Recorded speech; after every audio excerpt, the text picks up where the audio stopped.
Alrighty then, it's time for Season 8's first Jarvan game. Let's get this show on the road. Which one? And this one is an Aura Jarvan game. Yay!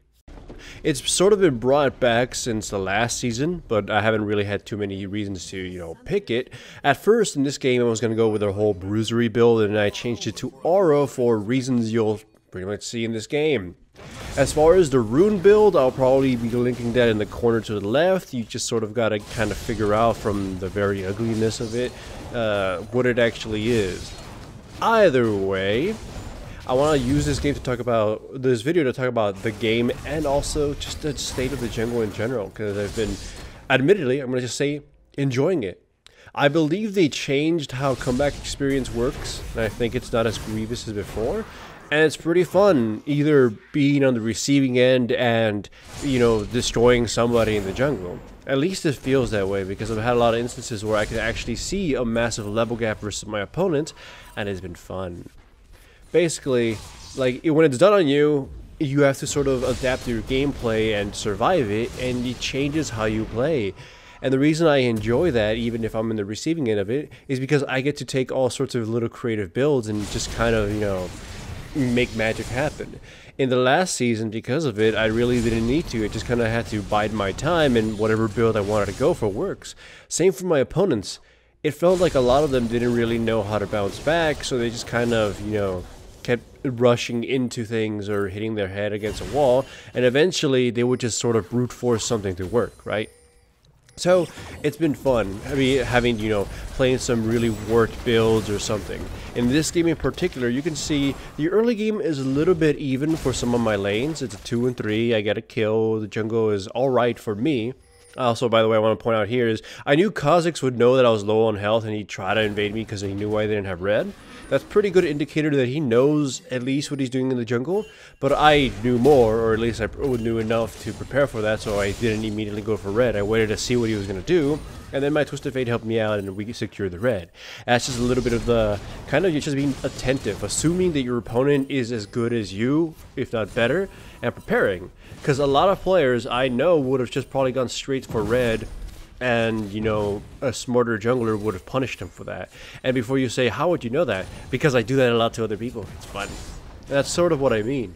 The last seasons, I felt never really rewarded the better junglers, and now I actually really like it. There are issues with it that some gimmicky junglers don't work, but at the same time, other gimmicky junglers are starting to pop out. Either because Riot forced it to happen, or because just the circumstances of the new changes allow it to happen. Zyra and Morgana, for instance, are seemingly popping out, and if you guys remember a long time ago, I actually really liked Zyra jungle when it was possible, and then it wasn't possible for a few seasons. So, I'm pretty excited for that. Also, again, just in general, being able to exert your jungle dominance over your opponent is exhilarating. You see champions like Shyvana dominating right now. I've had games where Trundle, where just because I'm just more knowledgeable in the jungle than my opponents seemingly would be, or because they develop some really bad habits from the last few seasons, I punish them, and the level difference is so massive that I become basically unstoppable. It's sort of a spoiler alert because one of the videos I'm going to upload that is going to showcase that, so hooray. Yeah, this game though, you're starting to see something happen. My top laner is getting punished, and in chat, he's just constantly calling for support, but he's not handling it well. If you want a jungler to gank for your lane to assist you, don't force the fight versus your opponent and get low enough that he can't really help you anymore. That's what the Jax has been doing. And in this team fight here, the initiation is really, weak from Alistar, so we try to force it anyways, thinking it would have been a sort of an even fight, and it turns out to be kind of like a 4v3 slaughter fest. Alistar died super early. So we only get one kill from that, and it's not even a high quality kill, and the rest of us just kind of get absolutely punished by it. So yeah, top lane is pretty much going to be underfarmed, but to his credit though, he will be doing something that I would deem pretty smart, or at least good for the team. Alright, so I'll point that out later. Anyways, we catch the Thresh here going really deep into the jungle, and to be honest, this is pretty helpful for the top lane. Jax got punished by the Teemo for getting too aggressive, and the team was trying to split push, constantly trying to get that second tower, but my team sort of shoved it back over and at least kind of made secured it a little bit.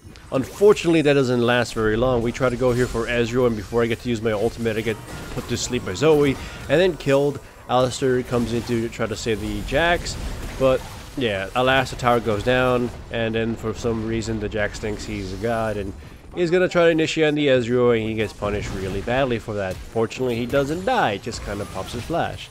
So, nonetheless though, my build is gonna be warped. Since I was already building the Titanic Hydra, I decided to just kind of finish it anyways, but afterwards I'm gonna be building Righteous Glory. And Righteous Glory is super, in my opinion, important in this, because the enemy team has a lot of space they can cover, and my idea is to just try to, like, just kind of pile diver them. Like, get Alistair and Twisted Fate in there to get somebody and kill them. Like, you can see we get kited to hell and back by someone like Ezreal and likely champions like Teemo, which is going to secure their team's escape. So again, Righteous Glory, in my opinion, is just to try to get in there quickly and also bolster my already kind of tankiness that I'm being given by the Cinderhulk and the Titanic. Again, Aura is basically becoming tanky and then giving your teammates a ton of utility through itemization. It was a very old school build, and Riot's been giving a lot of more active, quote-unquote active passive items that have been made me really happy, since I get to use them in aura builds for certain champions. I've used them on champions like Olaf or you know, Maokai and Jarvan, and the few times I go aura. The other item I'm buying this game is Knight's Vow, and mostly it was to protect the Twitch, who is seemingly doing his job very well despite having 3 deaths, and it also sort of help out the Twisted Fate in some cases. So yeah, I figured, you know, I could probably do a lot of damage to somebody on the enemy team, maybe quite a bit, but they're very escapey and they're probably going to dodge my ultimate, you know, assassin damage, so I might as well go tanky and just make my auto attacks hit a little bit harder, and then just make sure my Twitch gets to destroy them. That was my idea here, since the Jax has basically become invalidated due to his early game. Him and the Teemo are basically pushing all day though, so the Teemo, despite how pretty damn farmed he is and technically doing so well, isn't using that to his advantage of his team, just to the advantage of himself, to take out an opponent who's already pretty much crippled. So that's the mistake on his part, and it's allowing us to essentially roam free and kind of come back into this game. But that's what I mean though. I mean, even though he had to use a flash, all the other champions have like blinks and dashes and shit, so if I try to burst someone down as Assassin Jarvan, I might miss my mark and they might kill me. And sure enough, I did have Alistair and Jax during Champion Select, but I figured, you know, Bruiser would have still been the better choice anyways. So at least that's my reasoning for this. The runes give me enough damage anyways to be able to at least do something, right?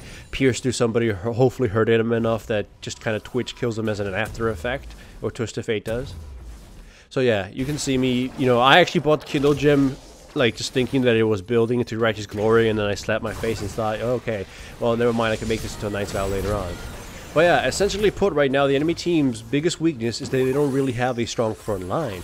They can kite us for days, they can poke us for days, but eventually, we're going to get big enough that we can just sort of brute force the fight, and that's exactly what's going on.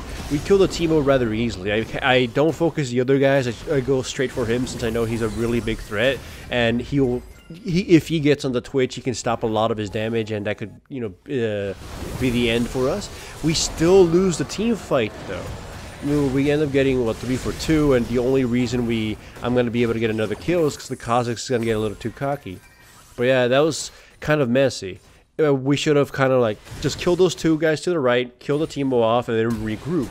Because aside from, you know, Twitch and Twisted Fate may be our biggest damage dealers, but they themselves, or I mean, the enemy team, aside from not having a front line or anything, can just kind of one-shot them. So they kind of have to use us as meat shields as well. Keep either me or Alistair in front of them, or make the Jax the other target, because even though he's kind of, you know, been killed a lot, he finally managed to farm quite a bit. It will hurt if he's ignored. And his itemization ain't the best either yet, but still. Some of my teammates go and initiate on Teemo, who's pretty tanky, surprisingly, but still ends up, you know, surviving a little bit. The enemy team is completely split up. They go on the Jax, who again isn't really worth anything, and he's just kind of split pushing, and they kind of should be taking care of their own or doing something. This is again the failing of the enemy team. They're getting too scattered.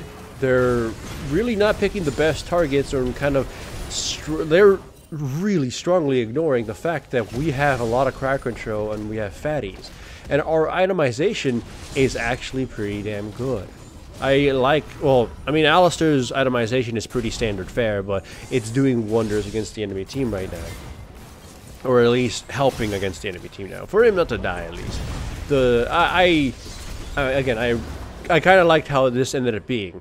Once the items kicked in, once my fatty self kicked in, it all went good. And this was a streamed game, and some people were, not too many people were a little like confused as to why I was going Assassin, because I mean, not Assassin, well, I was going Bruiser and then Aura, because Assassin has the highest win rate.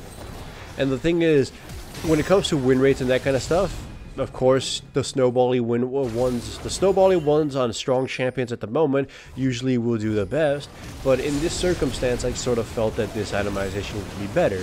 You know, I like having glory, but it's sometimes better to share it or give it to somebody else if you still win, because, you know, winning is the greatest glory of all, right? But yeah, this game, where sort of reverse stomp now. The enemy team kind of doesn't really have a chance to win unless they sort of catch somebody off guard, or, you know, catch us unprepared. But here's where, now that I have Righteous Glory and Knight's Vow, it starts kicking in. So as soon as I get there, pop Righteous Glory and immediately catch Zoe before her CC wears off, jump on Teemo and get him killed.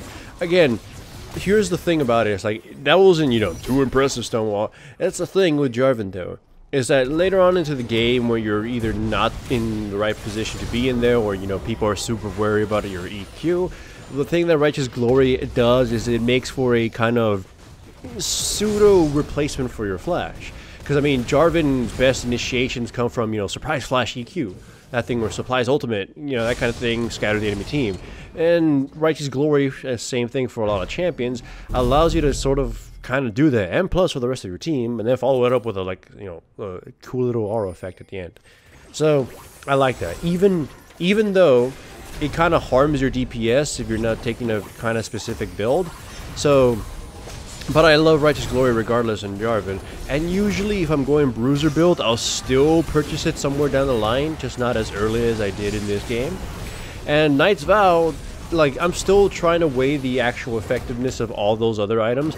The Conduit so far has been probably the most disappointing.